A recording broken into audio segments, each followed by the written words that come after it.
क्या खाया आपने कल रात को?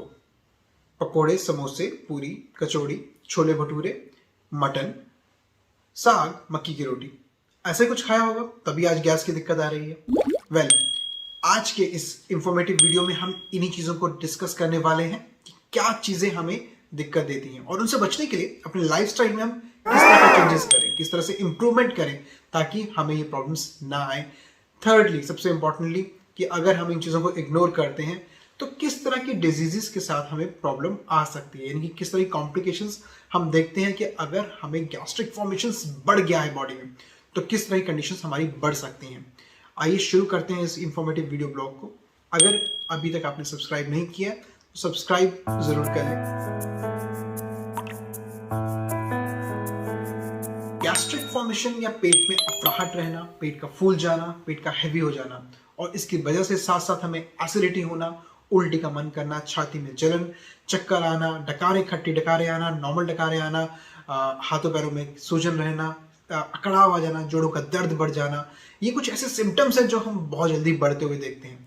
आज के टाइम में ये सिम्टम्स बहुत ज़्यादा बन रहे हैं लोगों के अंदर। इसकी मेजर वजह है हमारा लाइफस्टाइल। आज हम इस वीडियो में आपको लाइफस्टाइल को इम्प्रूव करने के पॉइंट्स तो देंगे ही, साथ साथ कुछ ऐसी होम टिप्स भी देना चाहेंगे जो आपको हेल्प जरूर करेंगी। देखिए, पेट में गैस का बनना कोई बड़ी बात नहीं है और इसके लिए हम घर पे कुछ ना कुछ होम रेमेडीज करते ही रहते हैं। मैं आज के इस वीडियो में आपको कुछ होम रेमेडीज के बारे में इंफॉर्मेशन भी जरूर दूंगा, बट कुछ कंडीशंस के अंदर इमीडिएटली आपको मेडिकल इंटरवेंशन की जरूरत रहती है और इनको हमें इग्नोर नहीं करना चाहिए। मान लीजिए आपको मोशन में ब्लड आना शुरू हो गया, खून आना शुरू हो गया, तो ऐसी कंडीशन में इसको इग्नोर नहीं करना है। अगर पेट में बहुत ज़्यादा सीवियर पेन रह रहा है तो इसको भी आपने इग्नोर नहीं करना है। प्लस अगर आपको बहुत ज़्यादा फ्रिक्वेंटली लूज मोशंस या कॉन्स्टिपेशन बहुत ज़्यादा हाई रह रही है तो ये भी एक ऐसा पॉइंट है जिसको हम इग्नोर नहीं कर सकते।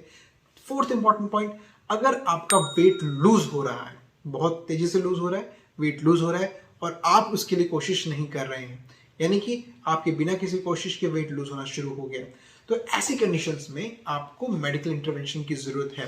ये चीज़ मैं आपको शुरू में इसलिए बता रहा हूँ क्योंकि ये चीज़ हमें क्लियर होनी चाहिए हमेशा कि हमें कब मेडिसिन को इग्नोर नहीं करना है, क्योंकि मेडिसिन इग्नोर का मतलब ये है कि आप अपनी हेल्थ को इग्नोर कर रहे हैं। हमारे इन्फॉर्मेटिव वीडियो का मेन पर्पज यही है कि आप अपनी हेल्थ की इंपॉर्टेंस को समझें और उसके लिए अपने एफर्ट्स को पुट करें। आइए अब समझते हैं कि अपने लाइफस्टाइल के अंदर, अपने जीवन शैली के अंदर हम किस तरह के बदलावों को, किस तरह के चेंजेस को लेके आए ताकि हमारा जो ये गैस्ट्रिक फॉर्मेशन के चांसेस हैं वो कम हो जाए, वो हट जाए, रिड्यूस हो जाए। सबसे नंबर वन पॉइंट, सबसे पहले हम बात करते हैं, इसमें हम बात करेंगे आपको फ्राइड फूड्स के बारे में। जी हाँ, तला हुआ खाना स्पेशली मना करूंगा। तले हुए खाने की वजह से हमारी बॉडी में बहुत ज़्यादा हाई अमाउंट में कैलोरीज हो जाती हैं, बट उसको पचने में उतना ज़्यादा टाइम लगता है, उसको हजम होने में उतना ही ज़्यादा टाइम लगता है, जिसकी वजह से पेट में गैस्ट्रिक इश्यूज बिगड़ते हैं, बढ़ते हैं, क्योंकि जो आपका डाइजेशन का प्रोसेस है वो स्लो डाउन हो जाता है। तो नंबर 2 पे मैं रखूंगा यहाँ पे कि हमें स्पाइसी फूड्स जो होते हैं आपके, बहुत ज़्यादा स्पाइसी फूड्स आप नहीं खाइए। बहुत ज़्यादा शुगर वाले फूड्स जो हैं जिनमें बहुत ज़्यादा चीनी यूज़ हो रही है उसको मत लीजिए। एंड डेफिनेटली प्रिजर्वेटिव वाला फूड नहीं लीजिए, क्योंकि ये फूड अगर आप ले रहे हैं तो ये भी आपके डाइजेशन को खराब करना शुरू करते हैं, बिगाड़ना शुरू करते हैं। थर्ड इंपॉर्टेंट थिंग, एक जगह ज़्यादा देर बैठे मत रहिए, यानी कि आपका अगर काम करने का तरीका इस ढंग से कि आप ज़्यादा देर तक एक जगह बैठे रहते हैं तो मैं मना करूंगा कि आप लगातार इतनी देर मत बैठिए। हर थोड़ी देर में उठ के एक वॉक जरूर लीजिए ताकि आपकी बॉडी में सर्कुलेशन मेंटेन रहे, डाइजेशन बेहतर रहे। एक जगह बैठे रहने की वजह से भी आपकी बॉडी के अंदर डाइजेशन प्रोसेस ठीक से काम नहीं कर पाता है, जिससे कि आपके पेट में गैस्ट्रिक इश्यूज बढ़ सकते हैं। साथ ही साथ ये ज़रूरी है कि आप अपने डाइट के अंदर, अपनी लाइफस्टाइल के अंदर जो है वाटर का इंटेक बढ़ाएं। जितना पानी पिएंगे, जितना फाइबर रिच फूड खाएंगे, उतना आपको बेनिफिट मिलेगा। ओवर ईटिंग अवॉइड करनी है। देखिए, ओवर ईटिंग अवॉइड इसलिए भी करनी है कि अगर मैं इसको एक आम भाषा में समझाऊं, आप मिक्सर को पूरा भर देंगे तो मिक्सर घूमेगा कैसे, चर्न कैसे करेगा।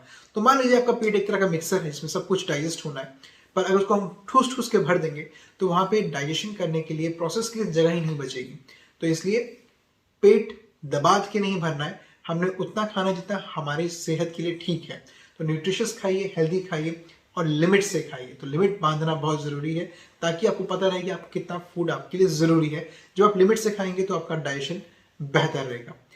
फिफ्थ पॉइंट इंपॉर्टेंटली, आपको स्ट्रेस, आपको एंगर, इन दोनों चीजों को अवॉइड करना है। क्यों अवॉइड करना है? स्ट्रेस एंड एंगर की वजह से। आप सोचेंगे स्ट्रेस और एंगर से मेरे पेट का क्या रिलेशन है? देखिए, स्ट्रेस और एंगर की वजह से आपके ब्रेन से कुछ खास तरह के हार्मोन्स रिलीज होते हैं, कुछ केमिकल्स रिलीज होते हैं जो आपके डाइजेशन को डिस्टर्ब करते हैं और टॉक्सिन्स को बॉडी में बढ़ा देते हैं। एज अ रिजल्ट गैस्ट्रिक बढ़ेगा, हार्टबर्न बढ़ेगा, एसिडिटी बढ़ना शुरू हो जाएगी। तो इसलिए आपने अपने डाइट की प्लान के अंदर, अपने लाइफस्टाइल के अंदर स्ट्रेस और एंगर को भी अवॉइड करना है।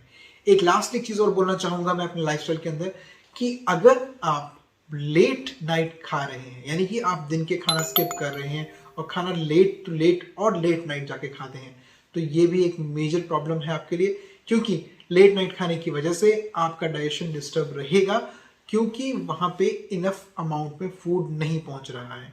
जब आप लेट नाइट खाना खाते हैं और अपने टाइम पे मील्स नहीं ले रहे हैं, तो उससे दिक्कत क्या आती है कि आपको एसिड्स बॉडी में ज्यादा बनते हैं।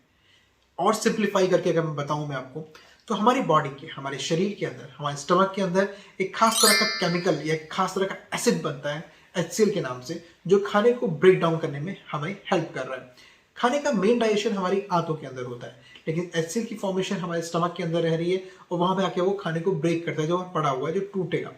बट अगर आप लेट खाना खाएंगे तो HCl जो केमिकल है, जो वो एसिड है, वो अपने टाइम पे बॉडी में रिलीज होगा, और जब वो पेट में रिलीज होगा तो ऑटोमेटिकली वहां मौजूद स्किन की लाइनिंग को, पेट के अंदर की जो आपकी लेयर है, उस पर अटैक करेगा। इससे आपको एसिडिटी बढ़ जाएगी। साथ ही साथ अगर आप खाना टाइमली प्रॉपर नहीं खाते तो डेफिनेटली खाना जो वहां पड़ा हुआ है वो सड़ना शुरू हो जाएगा, इससे कि गैस्ट्रिक इश्यूज आपके बढ़ेंगे। तो आपने इस हिसाब से भी डाइट को टाइम टू टाइम मेंटेन करना है। मैं आपको रेकमेंड करूंगा कि दिन में कम से कम 5 बार खाना जरूर खाइए। इन 5 बारी में से 3 मेजर मील्स आपके ब्रेकफास्ट, लंच एंड डिनर होने चाहिए। साथ ही साथ 2 छोटे स्नैक मील्स होने चाहिए। डिनर को बहुत हैवी मत रखिए, ब्रेकफास्ट को न्यूट्रिशियस जरूर रखिए, और बैठ के खाना मत खाइए। खाना खाने का थोड़ा सा मूवमेंट जरूर रखिए ताकि डाइजेशन बेहतर रहे। कुछ डिजीज कंडीशंस के अंदर भी गैस्ट्रिक फॉर्मेशंस बढ़ जाता है, जैसे कि लैक्टोज इंटॉलरेंस, जहां पे हम देखते हैं कि डेयरी प्रोडक्ट्स या किसी भी फॉर्म में शुगर अगर बॉडी में जा रही है तो वो डाइजेस्ट नहीं हो पाती है या उसके डाइजेशन में दिक्कत आती है, जिसकी वजह से हमें जो है पेट में दर्द, क्रैम्प्स पड़ना शुरू होते हैं। तो वहां पे भी हमारी गैस्ट्रिक कंडीशंस बिगड़ती हैं। तो लैक्टोज इंटॉलरेंस में दिक्कत आती है। साथ ही साथ हम देखते हैं ग्लूटेन एलर्जी, जहाँ पे कि वीट से मिलने वाला एक खास तरह का प्रोटीन होता है ग्लूटेन, जिससे आप एलर्जिक हो जाते हैं। तो उसमें भी आपके पेट में क्रैम्प्स आएंगे, दर्द होगा, मरोड़ पड़ेंगे, मोशंस डिस्टर्ब होना शुरू हो जाएंगे और गैस्ट्रिक फॉर्मेशंस बढ़ जाते हैं। इसके अलावा इरिटेबल बाउल सिंड्रोम्स के अंदर भी हम ये कंडीशन देखते हैं, जहाँ पे आपको गैस्ट्रिक का इशू बढ़ सकता है। सीलिक डिजीज, जहाँ पे हमारा पेट में कॉन्स डिजीज या फिर आपको अल्सरेटिव कोलाइटिस की दिक्कत आ रही है, वहाँ पे भी जो है पेट में गैस्ट्रिक इश्यूज बढ़ना शुरू हो जाते हैं। कुछ लोगों की फूड सेंसिटिविटी भी होती है, किसी खास तरह के फूड को लेकर सेंसिटिव होता है जिनका स्टमक, वहां पे भी आपको पेट में गैस्ट्रिक इश्यूज बढ़ जाते हैं। गैस्ट्रिक इश्यूज को घर पे ठीक करने के लिए, आराम देने के लिए, इंप्रूव करने के लिए आप काफी सारी चीजें हैं जो इमीडिएटली लेकर के उनको बेटर भी कर सकते हैं। इसको आप एज हम एक घरेलू नुस्खा कह सकते हैं, ये एक होम रेमेडी कह सकते हैं। जैसे कि आप अजवाइन है, अजवाइन का थाइमोल होता है। थाइमोल होने की वजह से अजवाइन जो है डाइजेशन में बहुत अच्छा हेल्प करता है। तो आफ्टर मील्स अगर आप अजवाइन को उबाल के उसका पानी पी रहे हैं तो वो आपको हेल्प करेगा। इसके अलावा आप जीरा वाटर भी ले सकते हैं, वो भी आपको हेल्प करेगा। आप मेथी दाना का पाउडर या मेथी दाना उबाल के ले सकते हैं, वो भी आपको हेल्प करेगा इस चीज़ में। साथ साथ आप हींग ले सकते हैं, हींग बहुत अच्छी हेल्प करती है, डाइजेशन में बहुत इंप्रूवमेंट देती है, प्लस गैस्ट्रिक को बहुत अच्छा रिमूव कर देती है। तो आपको इसमें हींग हेल्प कर सकती है। काली मिर्च अच्छी है, लस्सी आप ले सकते हैं, छोटी हरड़ आती है उसका पाउडर आप ले सकते हैं, वो भी आपको डाइजेशन में काफ़ी हेल्प करेगा, गैस्ट्रिक रिमूव करने में हेल्प करेगा। जीरा जो है वो डाइजेशन में बहुत हेल्प करता है, जैसे मैंने आपको बताया। जीरे के अंदर एक तरह का खास ऑयल होता है जो आपकी लार की जो ग्रंथियां हैं उनको एक्टिवेट कर देता है, और लार जब एक्टिवेट होती है तो उससे डाइजेशन हमारा इंप्रूव करता है। तो जीरे का आप जीरा वाटर उबाल के लेके आप उसके साथ ले सकते हैं, या आप जीरे को भून करके साथ में आप थोड़ा सेंधा नमक और आपका ऑरेंज जूस के साथ उसको लीजिए, तो वो भी आपको जो है बेनिफिट देगा, आपको डाइजेशन में हेल्प करेगा काफ़ी। अगर आपको गैस्ट्रिक की दिक्कत बहुत ज़्यादा रहती है, परसिस्ट करती है, तो ऐसी कंडीशन में आप प्याज के रस के अंदर हींग मिला करके काले नमक के साथ ले सकते हैं, तो वो भी आपको हेल्प करेगा। देखिए, हींग अपने आप में बहुत स्ट्रॉन्ग दवाई है, स्ट्रॉन्ग मेडिसिन है, एक तरह का मसाला तो है ही, पर एक स्ट्रॉन्ग मेडिसिन है जो कि डाइजेशन को बहुत अच्छा हेल्प करती है, गैस्ट्रिक फॉर्मेशन में बहुत अच्छा काम करती है। बट अगर आपको सूट नहीं कर रही तो आपको अवॉइड करना पड़ेगा। सेब का सिरका भी हम गर्म पानी में मिला के ले सकते हैं, उससे भी काफ़ी हद तक हमें जो है गैस्ट्रिक को रिलीव करने में, निजात देने में हमें हेल्प मिलती है। रोस्टेड हींग को आप काले नमक और गर्म पानी के साथ मिला के भी ले सकते हैं, वो वैसे भी आपको गैस्ट्रिक में हेल्प करेगा। ये तो कुछ बेसिक सी चीज़ें हो गई जिनको आप घर पे अगर यूज़ कर रहे हैं तो आप गैस से निजात पा सकते हैं। खाने पीने में एक चीज़ मैं बोलना चाहूँगा आपको कि हमें जो हैवी चीज़ें हैं इनको खाने में अवॉइड करना चाहिए। खाने पीने में आपने सफ़ेद चने हो गए, राजमा हो गए, अरबी, मूली, कटहल हो गया, आपकी जो दालें हैं साबुत दालों को आपने अवॉइड करना है, आपने बीन्स को अवॉइड करना है। तो ये कुछ चीज़ें ऐसी हैं, अगर आपको अवॉइड करेंगे या कम रखेंगे और अगर लेना भी है तो डे टाइम में रखेंगे, फ्रेश बना हुआ लीजिए, तो उससे आपके गैस्ट्रिक फॉर्मेशन के चांसेस कम हो जाएंगे, क्योंकि ये वो चीज़ें हैं जिनको डाइजेस्ट होने में काफ़ी ज़्यादा टाइम लगता है। और जब ये गैस्ट्रिक फॉर्म करेंगे, जब डाइजेस्ट स्लो होंगे तो गैस्ट्रिक फॉर्म करेंगे, और जब गैस्ट्रिक फॉर्म करेंगे तो उससे आपको दिक्कत आएगी। तो इन चीज़ों को आप डाइट के अंदर अवॉइड कीजिए या कम से कम रखिए, और जब ले रहे हैं तो फ्रेश बना हुआ लीजिए। अपने वीडियो में हम यही कोशिश कर रहे हैं कि आपको वो छोटे छोटे पॉइंट्स बताए जाएं जिनको आप अपने जीवन शैली में, अपने लाइफ स्टाइल में अगर चेंज कर रहे हैं तो आप ये गैस्ट्रिक जैसी रेगुलर प्रॉब्लम से भी काफ़ी हद तक बच सकते हैं, इम्प्रूव कर सकते हैं। लाइक, शेयर, सब्सक्राइब ज़रूर करें। Thank you.